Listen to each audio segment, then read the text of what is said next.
pemikirannya itu ya memang bank itu ya bisnis. Itu sebenarnya bedanya itu. Bank itu ya bisnis, cari uang gitu. Walaupun sebenarnya tadi ada faktor sosialnya. Kalau di bank syariah itu ada zakatnya, ada lasnya, tadi ada sebenarnya ada kordulasannya, walaupun sangat kecil sekali kordulasannya itu. Harusnya sih memang sangat mungkin juga ide bagus juga sih ketika bank syariah itu ya minjemin gitu. Walaupun nanti ada tabrakan lagi dengan aturan Bank Indonesia bahwa bank itu meminjamkan itu minimal itu sekian. Kalau namanya di bawah 100 atau 50 juta, di bawah 50 juta apalagi cuma 10 juta, 5 juta itu dia masuknya ke kredit mikro kalau yang konvensional.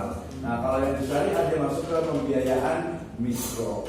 Nah, jadi masalahnya itu sebenarnya aturan.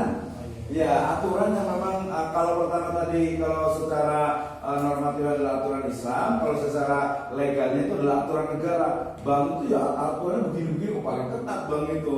Ya nggak bisa diinikan gitu, sehingga kemudian wah nggak bisa berarti ininya gitu. Tapi terus satu lagi ada perkembangan bank itu kalau di Eropa dengan di Amerika itu banyak sekali literatur mengatakan bank itu sekarang bank yang bagus itu dia sudah tidak lagi bergantung kepada kepada bunga, ya kepada bunga itu bunga bank itu, ya mereka lebih banyak menjual justru jasa.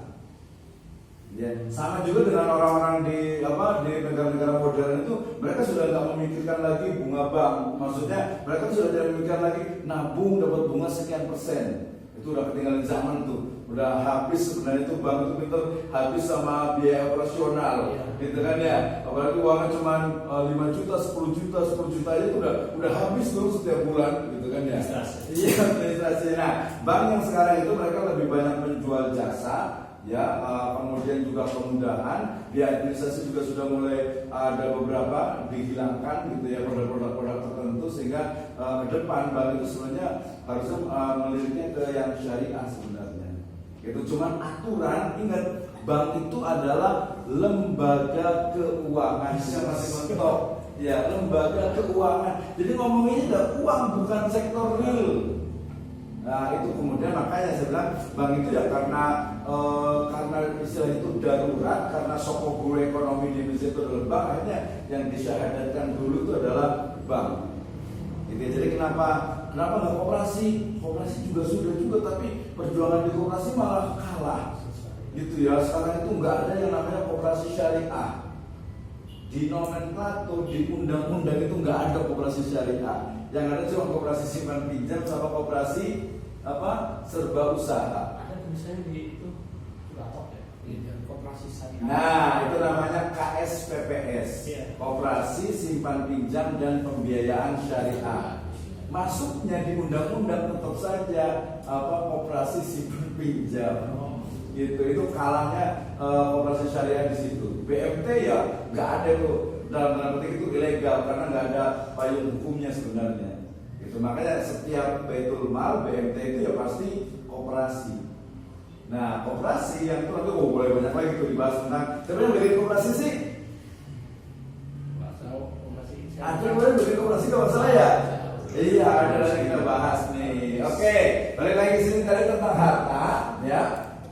Kalau berkaitan dengan harta itu, berarti kita bisa lihat kemarin dari mulai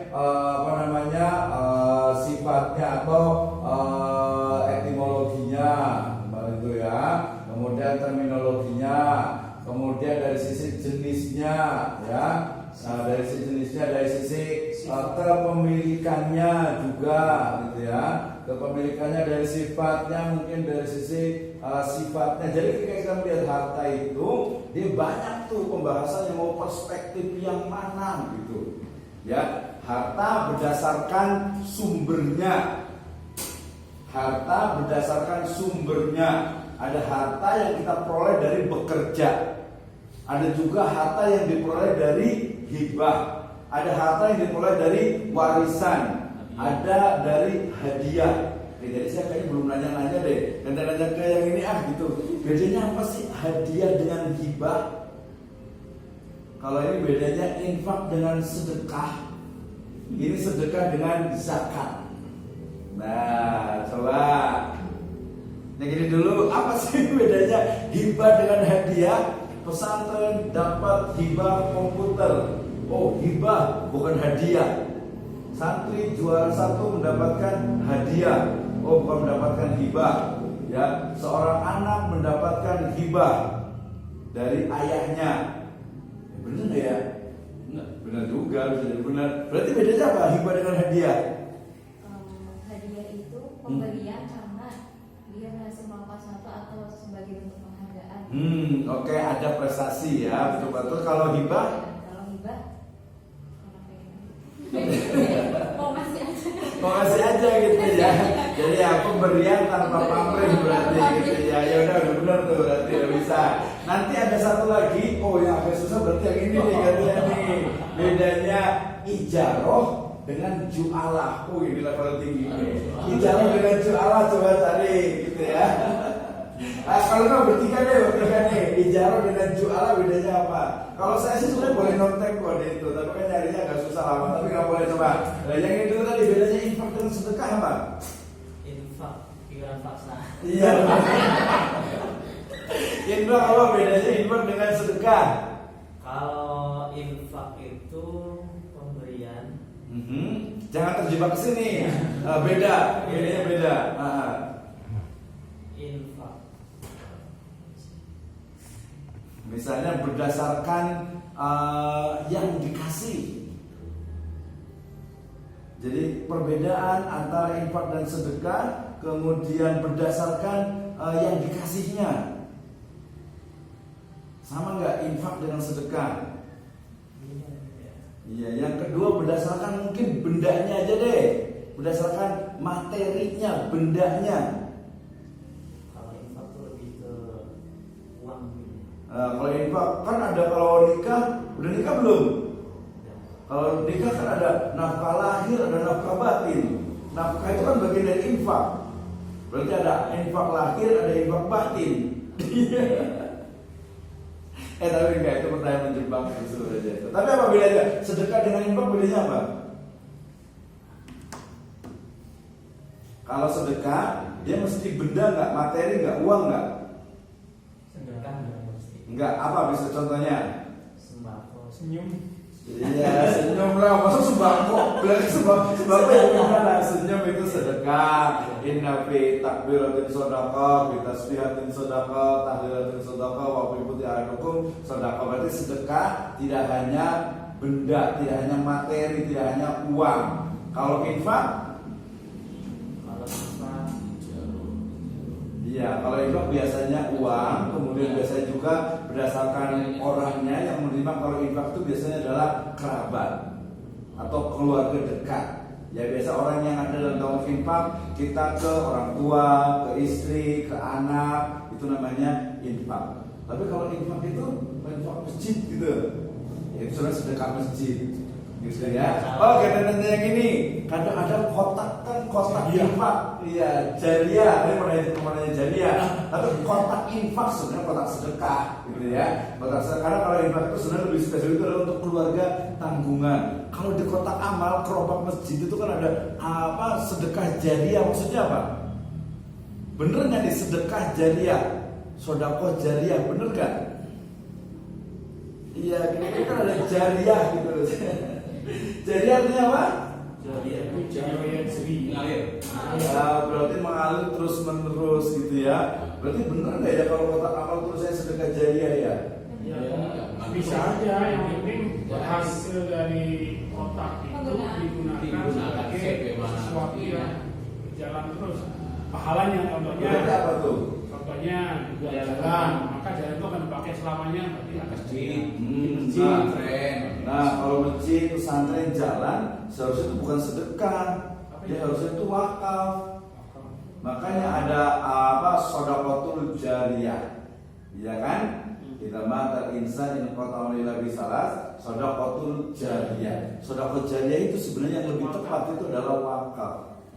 Gitu gitu. Jadi kalau tapi ya sedekah jariah itu ya wakaf. Tapi kalau sedekah itu dalam makna umum dari pemberian seorang muslim kepada orang lain untuk mendapatkan ridho dari Allah Subhanahu wa taala. Berarti sedekah ada yang sifatnya non materi yang disebut dengan sedekah itu, ada yang materi untuk keluarga itu adalah infak, kemudian untuk yang wajib, sedekah yang wajib namanya zakat, sedekah yang sunat tadi ya bisa sedekah, bisa hibah, bisa juga hadiah, bisa juga wakaf. Udah kita kejauh berarti ya. Apa tadi bedanya apa sedekah dengan zakat apa bedanya? Kalau sedekah kan kita bisa melakukan dengan bebas, sebenarnya kebaikan juga sedekah. Bisa ke orang kaya atau orang tertentu juga. Kalau zakat menggunakan harta untuk orang yang kurang. zakat boleh nggak untuk orang kaya?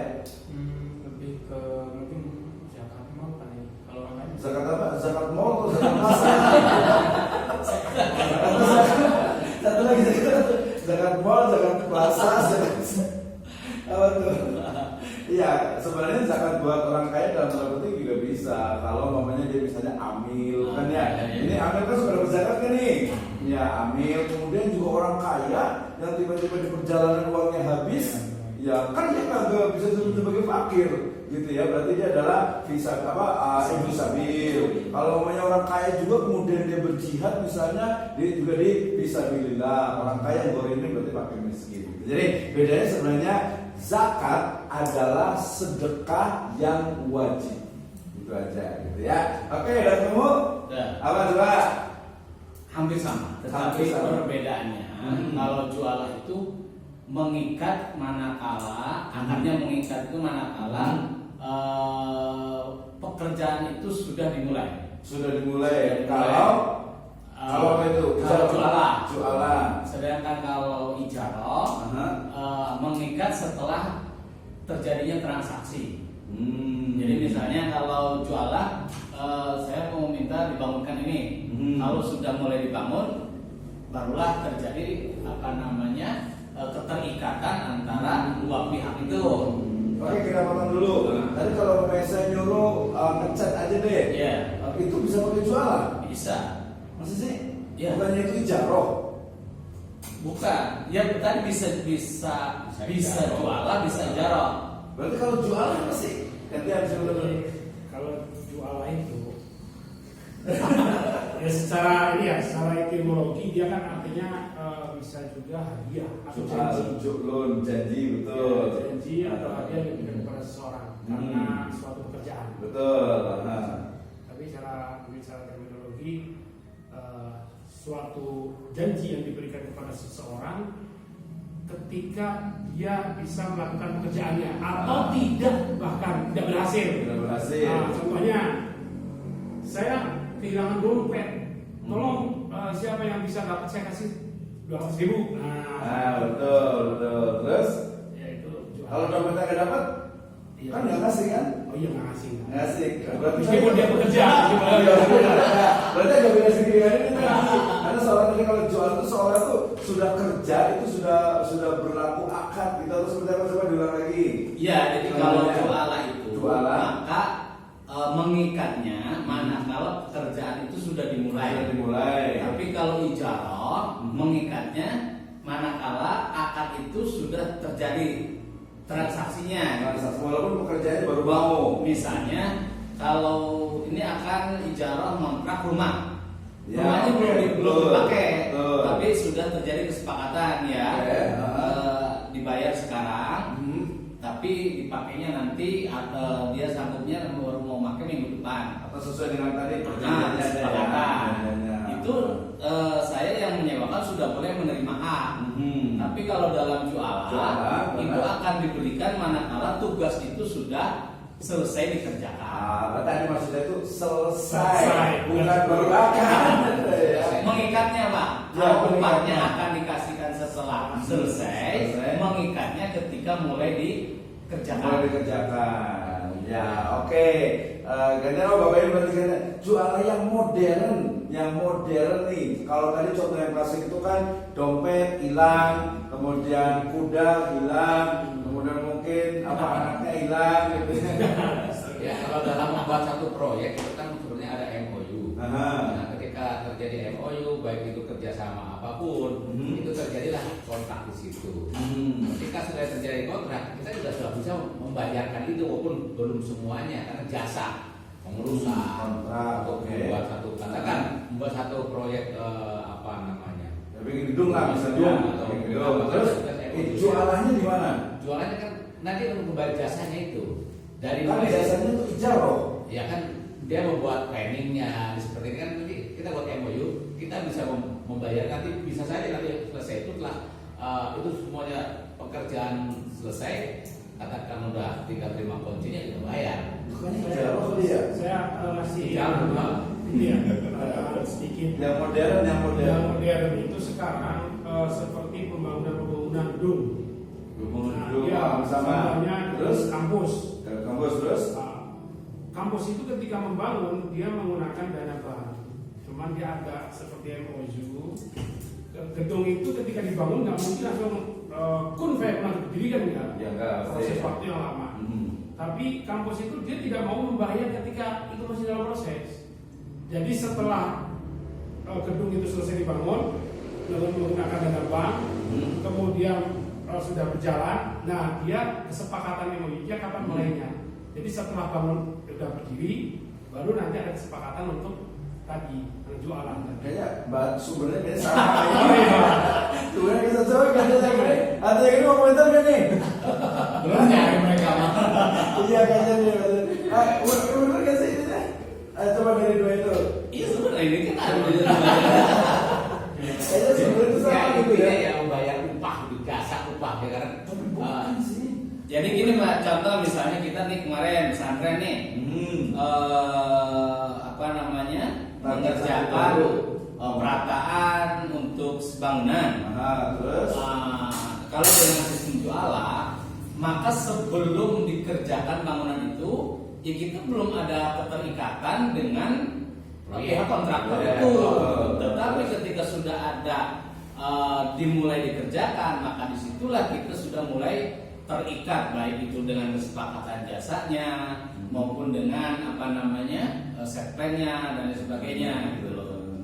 Jadi untuk jasanya juga tidak bisa pihak kontraktor itu meminta apalagi 100%. Jasanya juga akan dibayar sesuai dengan nilai pekerjaannya. Tapi kalau berarti ya berarti itu jasa kan ya? Jasa kan berarti ijaroh tadi. Iya, sama. Tapi kalau ijarah tadi, misalnya kan ini mau kontrak rumah 1 tahun, belum diisi, ini dibayar setahun di awal juga boleh. Oke ya. Makanya di sini juga hampir mirip, cuma ada perbedaan. Ada perbedaan betul. Jadi memang ada perbedaan, ada juga persamaannya. Kalau saya lihat sih sebenarnya kalau yang banyak di bank itu adalah bank syariah itu adalah ini. Jadi kalau saya lihat, saya baca di literatur itu apa keywordnya, kata kunci dari jualan itu adalah 1 prestasi, 2 kompetisi. Jadi ada prestasi dan ada kompetisi. Sehingga tadi kalau namanya yang bangun meratakan, bangunan sudah dia bukan di pas bangunnya, tapi bisa jadi menjadi sebuah bonus ketika dia tepat waktu selesainya sesuai dengan target, itu bisa tuh. Tapi kalau namanya ujrohnya jasanya itu dia bukan ujroh, bukan jualan, karena jualan itu kuncinya adalah prestasi dan kompetisi. Yang nabung 10 juta sebulan kita kasih handphone di itu tuh. Ayo tingkatkan saldo Anda ya untuk mendapatkan hadiah sekian. Nah itu dia masuknya ke jualan. Gitu. Bonus berarti ya. Mirip bonus, tapi bukan bonus. Bonus karena adanya prestasi atau ke marketing. Wah marketing nih yang kalau umpamanya pesantren ini di target misalnya 1000 santri berhasil kasih nih.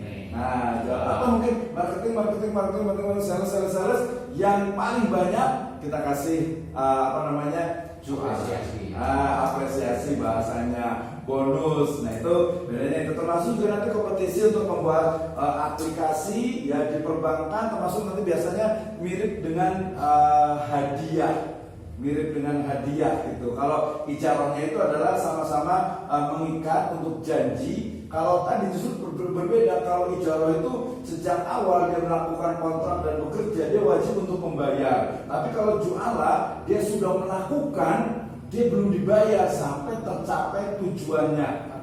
Iya, dia mau misalnya tadi dompetnya hilang misalnya, dia banting, muter-muter pakai mobil, pakai motor, nggak ketemu, yang dibayar karena prestasinya nggak ada.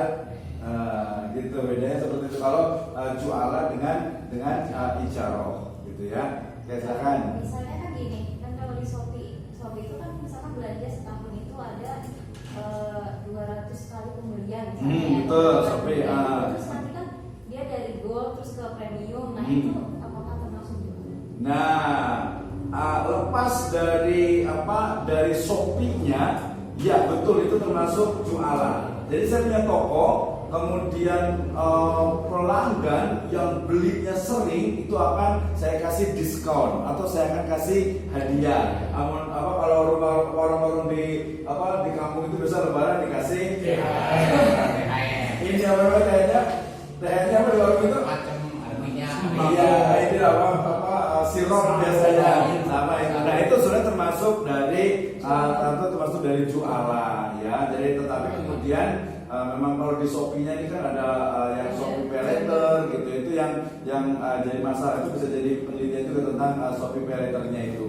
Itu termasuk juga nanti yang dijualnya itu apa gitu ya. Itu bisa. Tapi betul itu adalah jualan. Jadi prestasi yang ada kompetisi sehingga kemudian ini kalau bisa capai sampai target ini maka Anda mendapatkan sekian. Nah, seperti itu ya. Oke, jelas ya. Tadi mau nanya, atau ada apa lagi? Mau nanya yang tadi kembali ke apa namanya itu bank ya? Bank, oke. Ya kita sedikit banyak sudah mungkin memahami bedanya Betul. syariah dengan Konvensional, betul. Tapi yang sekarang lagi ngetren yang ya ibahnya Buya Asy'ari lah. Betul. Udah yang muda cuma mungkin karena merasa sudah banyak Pengikutnya, betul. dan pengetahuan, dia masih apa istilahnya mengingkar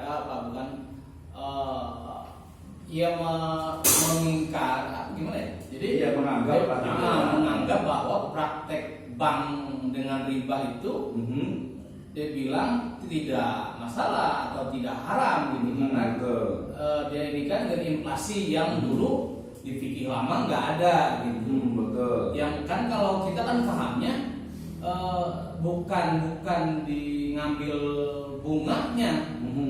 Artinya sama-sama dapat kelebihan tetapi tidak dengan ngambil bunga kan, tetapi dengan ngambil keuntungan gitu. Yang itu tadi kata kuncinya adalah ketika minjem uang tidak boleh melebihkan.